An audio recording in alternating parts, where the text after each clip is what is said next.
Well, it is 23 days to Christmas, and indeed the Christmas spirit is all over the places. And right here on Family TV and Family Radio, we are not left behind. Welcome to This Is the Day. My name is Sarah Otieno. We are live on Family TV, also live on Family Radio. Well, today we will be talking about health matters.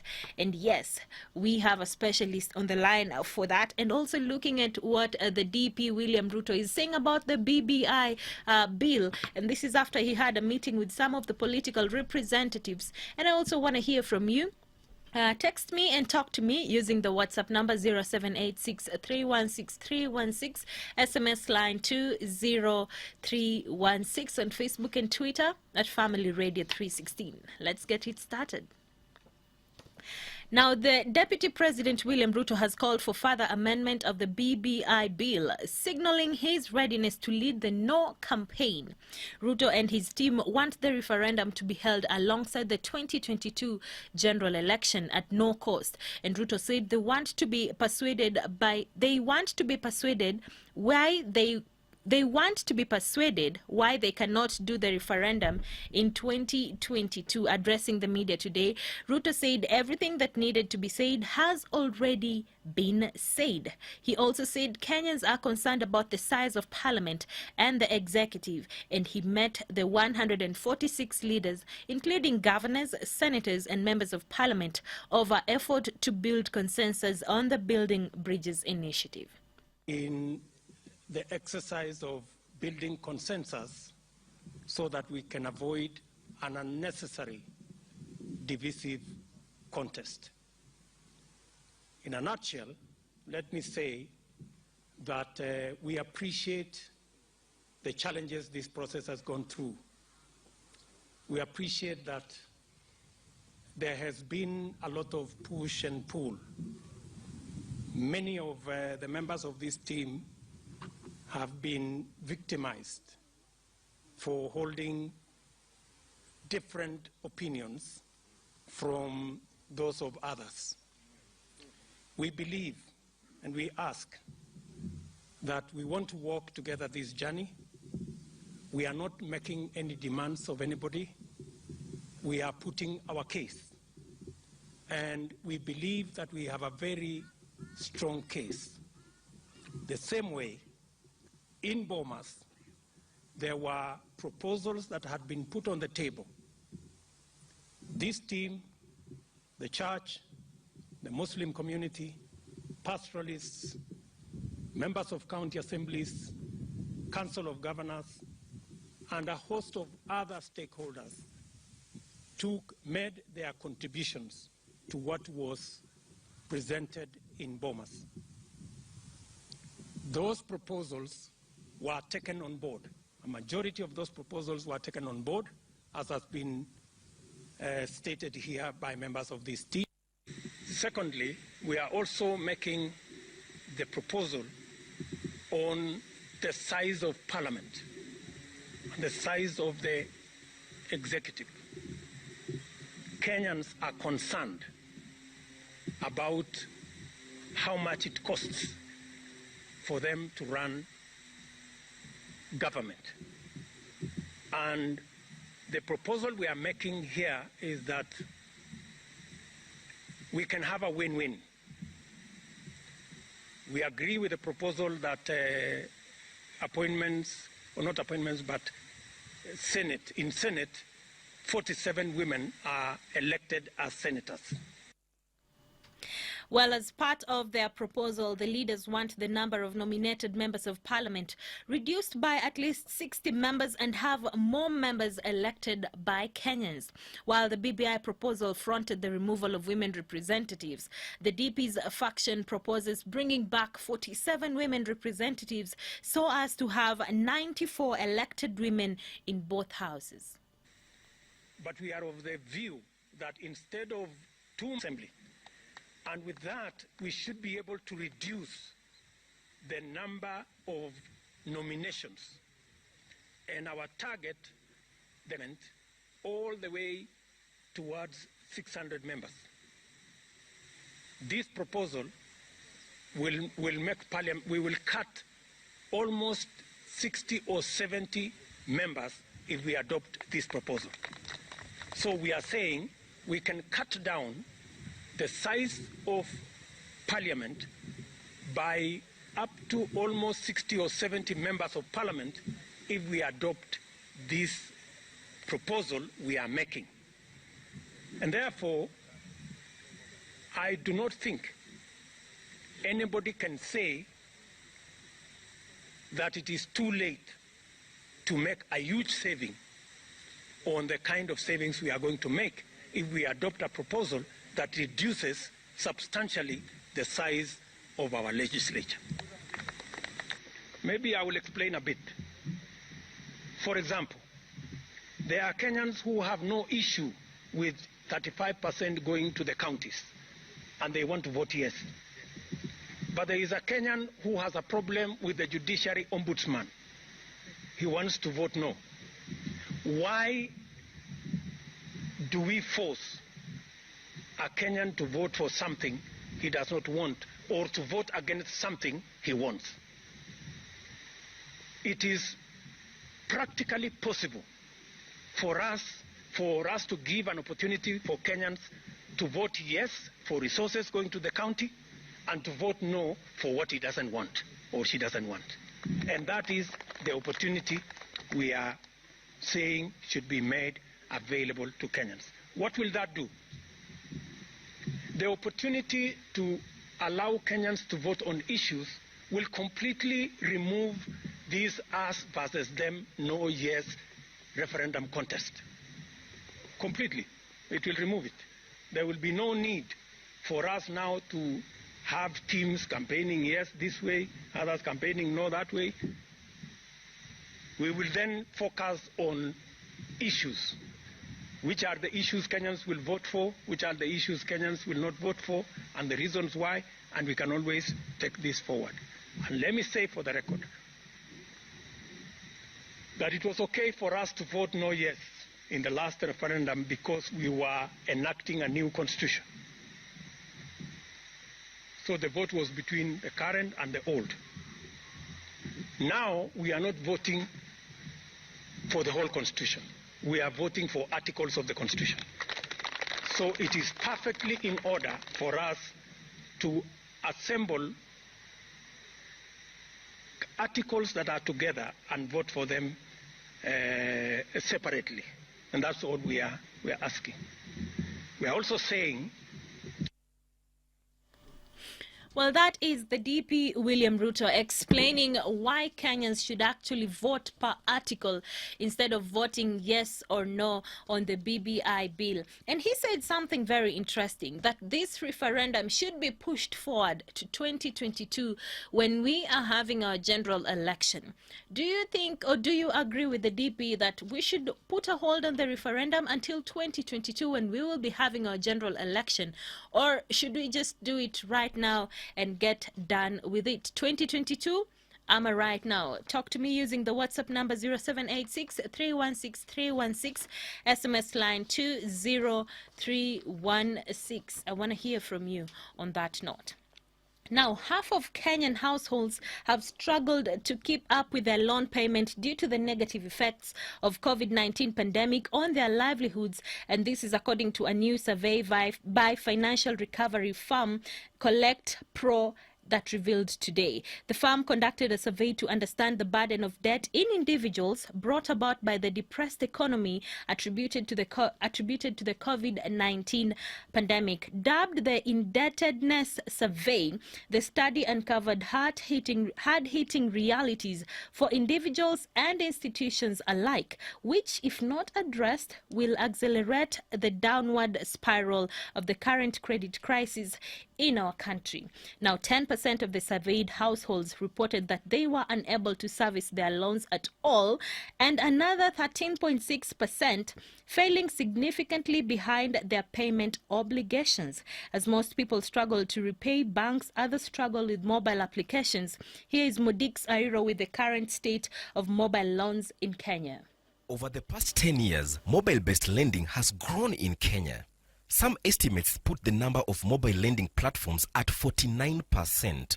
The industry is largely unregulated, but includes major financial players like the leading banks who offer instant mobile loans. These lending services have been made possible by the ballooning financial technological industry.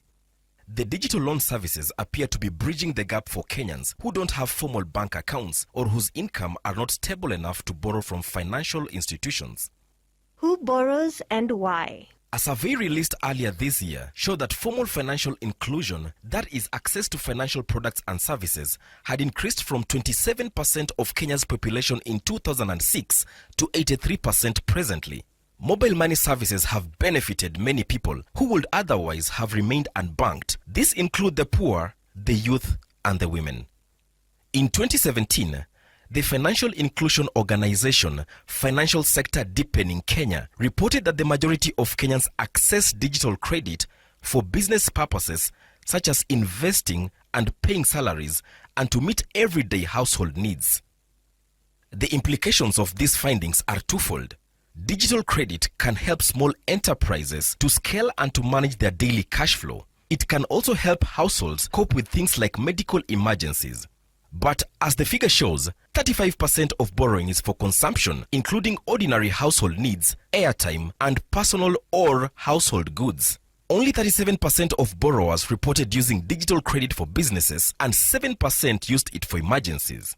In Kenya, at least 1 out of every 5 borrowers struggle to repay their loan. This is double the rate of non-performing commercial loans in conventional banking. Despite their small size, mobile loans are often very expensive.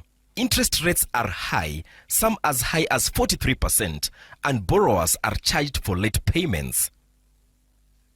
Finally, even though digital loans are low value, they may represent a significant share of the borrower's income. This means that they will struggle to repay them. Overall, the use of high-cost, short-term credit primarily for consumption coupled with penalties for late repayments and defaults suggest that mobile-based lenders should take a more cautious approach to the development of digital credit markets. Well, thank you, Modix, with that. Now, mobile application debt is actually one that is affecting a lot of Kenyans. And we have so many mobile apps out there. And during this time, when the economy was actually hit hard by the pandemic, most people were running to their mobile phone applications to get sustained when it comes to the financial aspect. And right now, paying those debt is actually another problem that we are facing. Well, the question that we are asking today is, do you think we should push forward the referendum to 2022 as it has been proposed by the Deputy President William Ruto? Do you think we should push forward the referendum to 2022 when we will be having our general election as it has been proposed by the Deputy President William Ruto? Now, we want to have a discussion about mental health and COVID-19. And I believe that this is something that has been affecting people now since almost the beginning of the year. Just a couple of months after we walked into the new year, we had COVID-19 pandemic in our country. Now, what are the mental health effects that this pandemic has caused to people? Talk of stigmatization. How have you been affected as an individual? Because our lives were shaken up in a way that we are not used to. And now that became our new normal.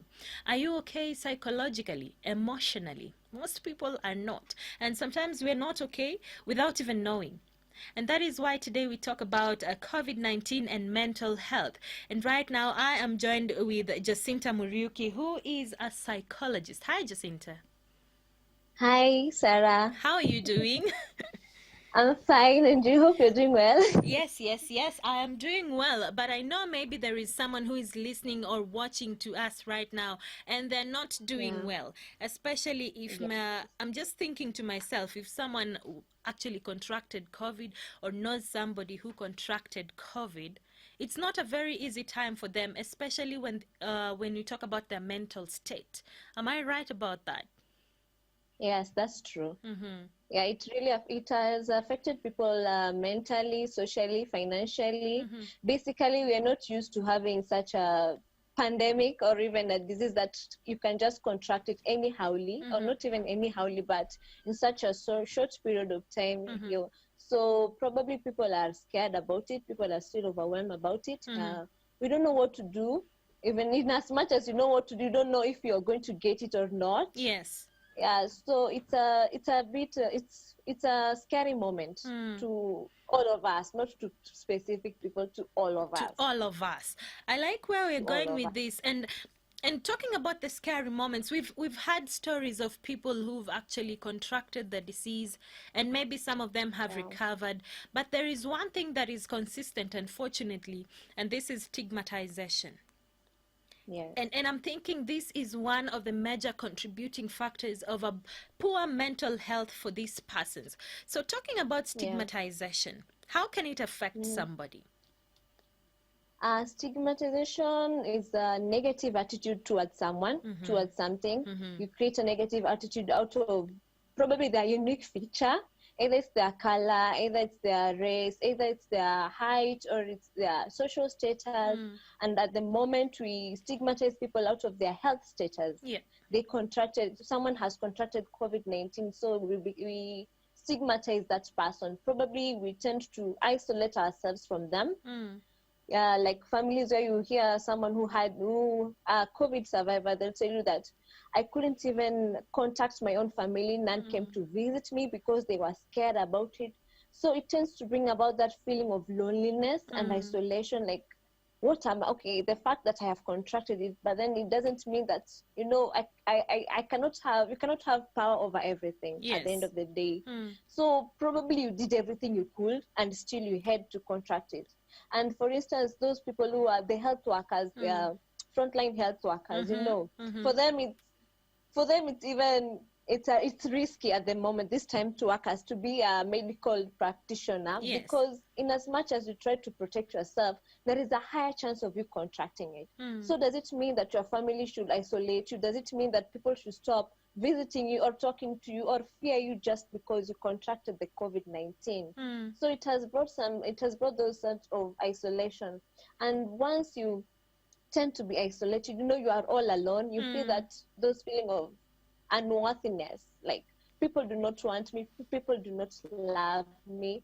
So it brings about other mental disorders that maybe they were not even there, such as depression or even PTSD, because it's like it's a form of even being traumatized. I'm handling this disease on my own. No one wants to help me. No one wants to be there for me. And for some instances, maybe to some greater extent, you can even be discriminated out from your workplace. So you tend to be deprived of the social opportunities and services because you contracted the COVID-19. So it also brings about low self-esteem, because you feel like I'm not good enough, I was not careful. So you end up even judging your own self, like, what did I do? I did this, I went out, maybe I shouldn't have gone to work, probably, or maybe I'm the reason as to why my family also contracted the COVID-19. You see, so you end up having self-blame, you end up being isolated, you end up maybe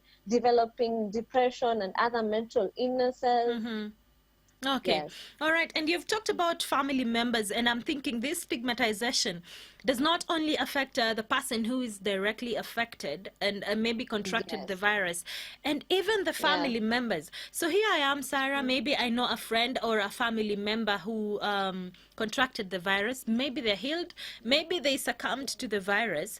But now, since it's my partner, it's my father, my brother, the people around me tend to seclude me. Is this also now, can this lead to the effects that we are talking about, depression and all that? Yes, it can, because at the end of the day, it is affecting you directly. You had these friends, but then the friends are no longer coming to your place because they are scared that you might be having the COVID. And even if you contracted the COVID, probably you went through the treatment and you're not feeling well. But still, people are still skeptical, like, no, you had it, no, so I'm not going to come at your place. And even at work, you used to go to work, but your boss or your colleagues are like, no, probably you should just keep on staying at home until we are sure of you. So yes, it brings about the depression, because staying at home, there is that voluntary staying at home and there is the involuntary staying at home. I want to go to work. I want to find for my family. I want to do this. I want to mingle. I want to interact. But then I cannot do that because everyone is locking me up in my house. Yeah, so it's not the same as the way you can just choose for yourself. No, today I'm not going out. I'm going to stay in my house. Yeah. I don't want to see people. Yeah, so there is a difference. And you tend to feel that like people do not want me because of because of the virus, COVID-19. because of COVID, and Yes. that's very Yes. unfortunate. But there's something, Jacinta, that affects all of us, and these are the new measures that were given to us. Having a face mask on for almost 12 hours.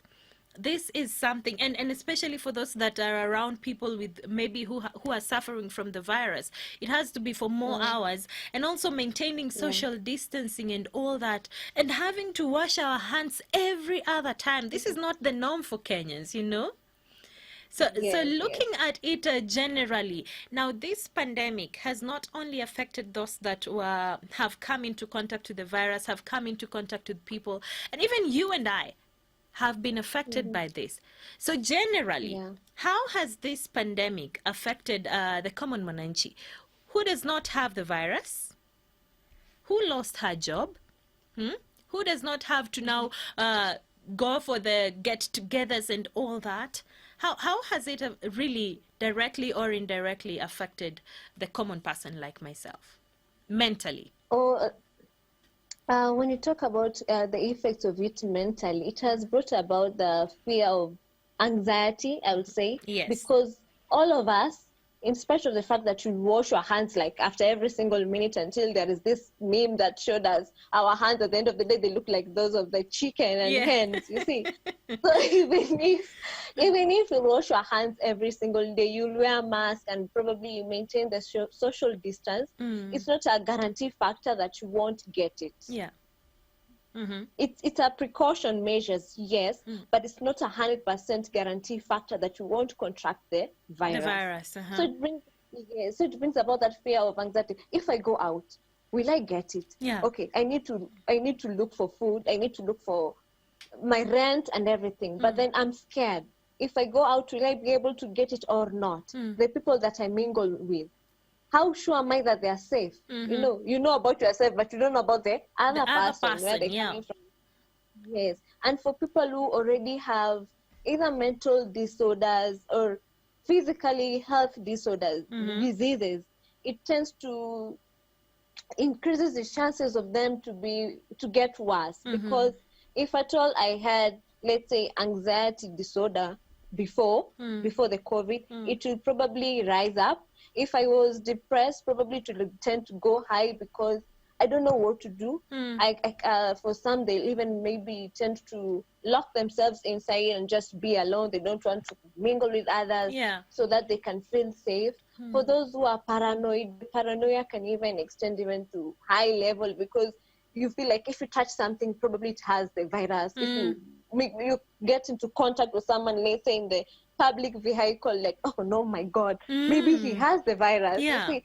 So it tends to increase every sort of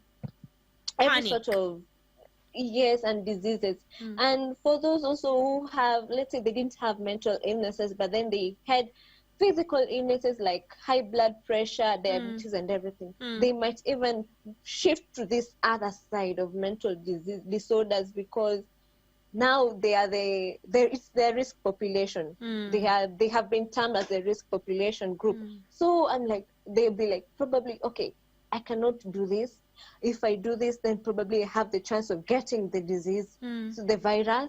So they become more anxious, they become more paranoid, and some even tend to go into isolation, It's like I have to create my own cocoon safe somewhere, place. Yes. Actually, believe it or not, there are some people who have never stepped out of their houses, and if they step out of there, it's just once in a while, because they're that scared of having this disease and everything. And then it has also impacted in terms of access to mental health services. In that I'm too scared of leaving my house. I have depression probably, or I have any other schizophrenia and everything. And not all health services you can access online. For instance, okay, for some you can do therapy online. Yes. But then for those who need medical treatment, either you need injections, either you need drugs, you need to physically go to that the health facility. So if you are too paranoid about contracting the virus, there's no chance of you're going to leave your house. And if maybe you do not have someone close to you, maybe you can even send, you'll send someone if you have the prescription. If you do not have the prescription, they cannot send help. someone. Yeah. Yes. So that means the disease that you have or the mental disorder that you have, it's going to be worse. Yeah. Okay. Because you're not getting any treatment. Okay. Yes. Well, I like where we're going with that. But just as we're talking about this, there is someone who's texted in. All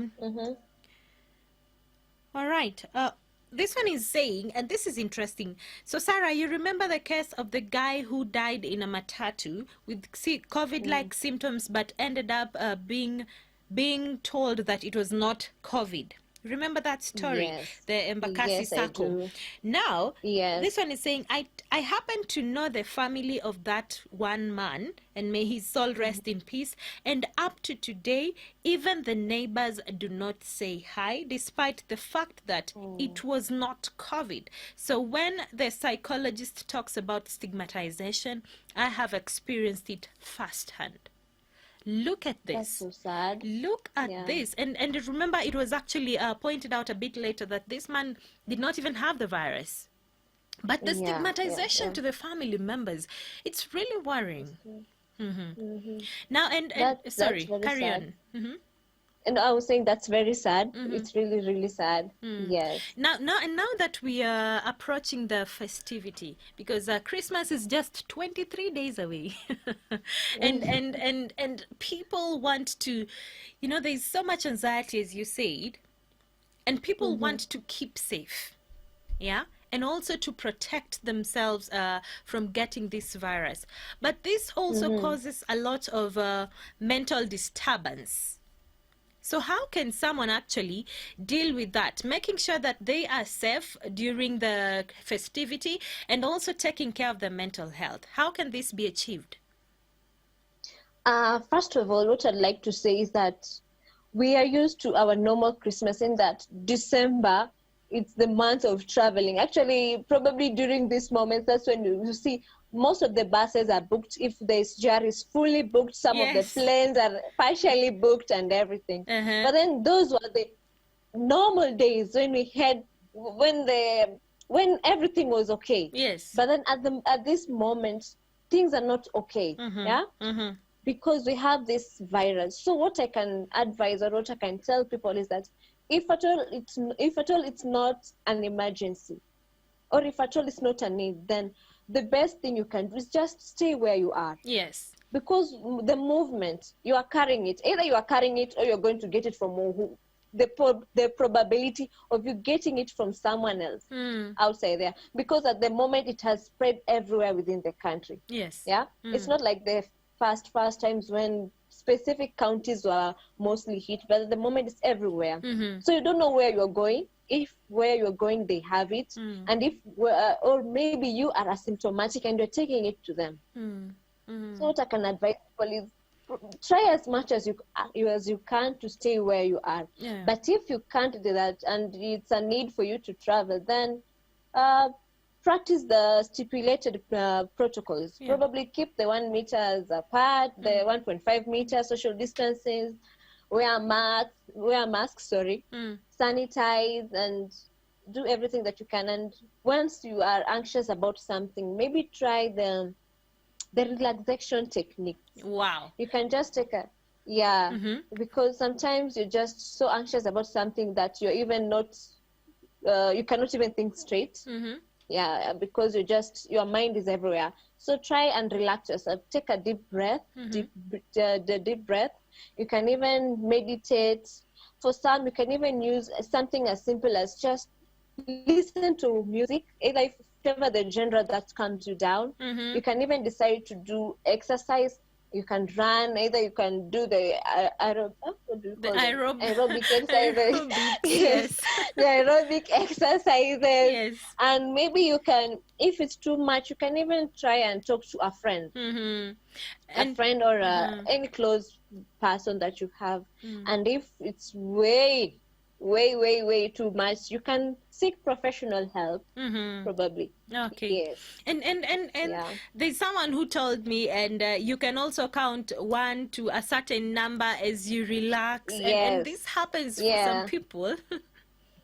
Yes, you can actually even count backwards from, like, if it's 1 to 20, you can start 20, 19, 18. Wow. You know, you're used to 1, 2, 3, 4, 5, 6, 7, 8, 9, 10. That's Uh-huh. very, very easy for you. Yes. But once you start 20, you'll be Uh-huh. concentrating, like, okay, did I skip 18 or did I say 18? So Uh-huh. your mind will shift to the counting rather than whatever is making you anxious. Okay.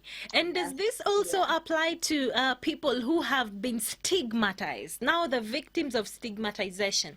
Can this also apply? Mm-hmm. And maybe what other places can they seek help from? Okay, yes, they can seek help from any therapist. That's okay, and they can even maybe join. Okay, I'm not so sure if there is a support group for COVID-19 Mm-hmm. survivors. I'm not so sure about that. Let me not lie. Mm-hmm. But joining a support group, it's very good, because at least you get to hear experiences from others, and you get to come up with even coping mechanisms and everything. Yeah. And also, maybe you can train yourself how to have, like, create your own cocoon, a protection shield. Mm-hmm. Like, pick what is positive from what people are saying, because even on normal occasions, whether you contract the COVID virus or not, people will still judge you. Yes. You get? Yes. Yes. So pick what is positive and leave what is negative. Negative. And then, yes, leave what is negative. And also, you can also do the relaxation techniques. You can also seek support from families and close friends. Yes, that's what I can say. All right.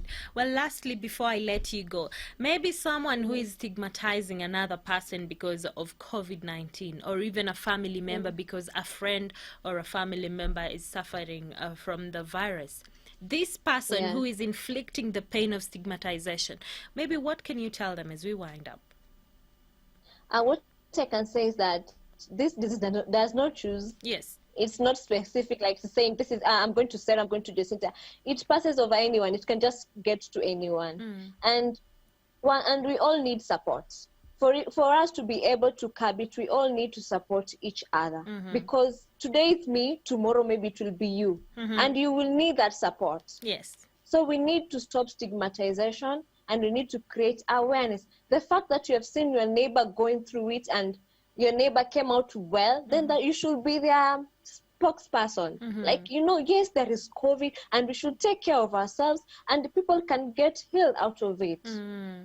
So take the positivity out of it, but not the negativity, because we are all humans and we all need one another. Yeah. At the end of the day.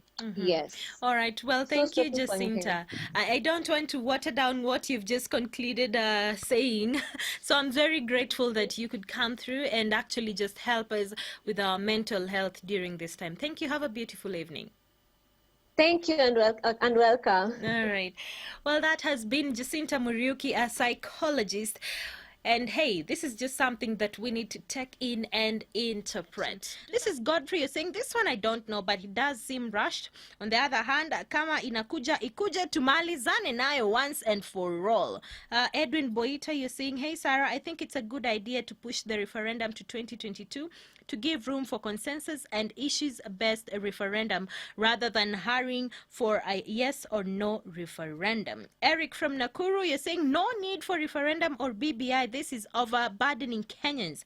We are not told the truth. They are just saying it's good for the country. Can they tell us where money will come from to pay all the new positions they are creating? James Wangi, how are you doing? You're saying DP's proposal to defer the referendum to 2022 is a good opportunity for other leaders to demonstrate that the intentions to demonstrate that the intentions for the proposed constitution changes is not just to create jobs for certain people, but to benefit all Kenyans. So you're saying I am agreeing with the DP. This is James Mwangi. Thank you so much for tuning in today. I have someone else who texted in using the SMS line and is saying, I agree with the DP. You didn't give me your name though. Thank you so much for reaching out and for tuning into the show today. Now, as experimental coronavirus vaccines inch towards approval in the United States, Homeland Security investigators are warning pandemic-wary Americans of fraudulent COVID-19 treatment and the prevention that are sold online, actually. The U.S. Homeland Security investigations officials are working with Pfizer, Moderna, and dozens of other drug companies racing to finalize and distribute the vaccine and the treatment for the virus to prepare for the scams that are coming too, especially after the mess of criminal activities this year with phony personal protective equipment, false cures, and extortion schemes. So I think we're all very excited about the potential vaccination and treatments that are being approved by the FDA. But I also caution against these criminal organizations and individuals that will exploit the American public. We need to be cautious of illicit websites. HSI has analyzed over 60,000 websites that were suspected to be involved in some sort of COVID-19 related fraud.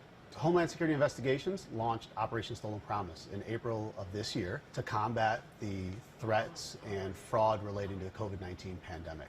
Essentially, looking at all the illicit products coming into the United States that were either counterfeit, fraudulent, substandard, that related to personal protective equipment, medical gowns, antiviral products, counterfeit and hazardous pharmaceuticals that were entering the U.S. supply chain.